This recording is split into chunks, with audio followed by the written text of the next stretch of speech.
little bit of history for those who are new to powerful thinking. In 2010, a whole bunch of us got together in Bristol to talk about energy at festivals. It wasn't really being talked about very much.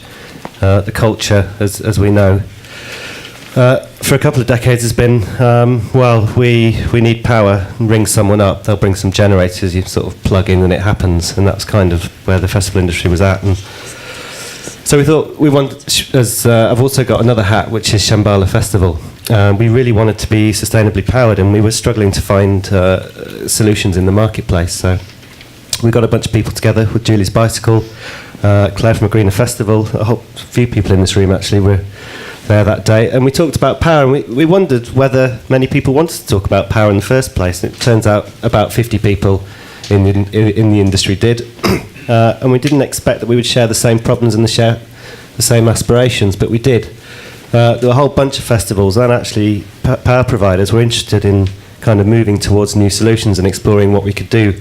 So Powerful Thinking was born. And within a couple of years, we had done some research with De Montfort University just to get the lay of the land. What was normal? How was power being managed at events? Excuse me. We found some ridiculous things. We found that some generators behind main stages were 8 times the size they needed to be. And we found across 8 festivals, that was the study that year, that the majority of generators were kind of running at a max 25% of their load. So we knew we were onto something. We wrote a guide. We launched the guide. About 1,000 industry professionals have read it over the 5 years. And we've learnt a lot in the last 5 years. We've been advocating.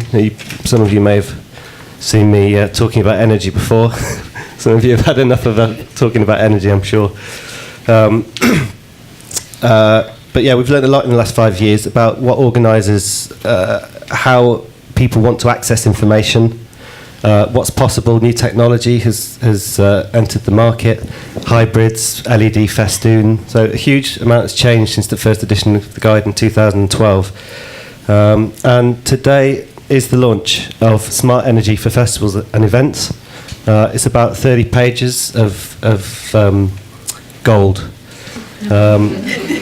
And in fact, there's a lot of collaborators. It's a European collaboration. There's a few people to thank in the room. In fact, most of the panel just now have contributed significantly to the content. Have we got another? Is there another slide? Okay, that's cool.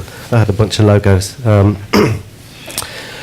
But essentially, this guide is a collection of resources. So there's over 20 fact sheets. There's a couple of resource packs. There's stacks of case studies. It's all fresh and up-to-date material. And it is literally a gold mine of information and practical tools for you to manage your power more effectively. So yeah, read it, use it. I hope it works for you. Like I say, we've gathered the greatest minds from across Europe in the face of Brexit to sort of do a collaboration on this. So I hope it's useful for everyone.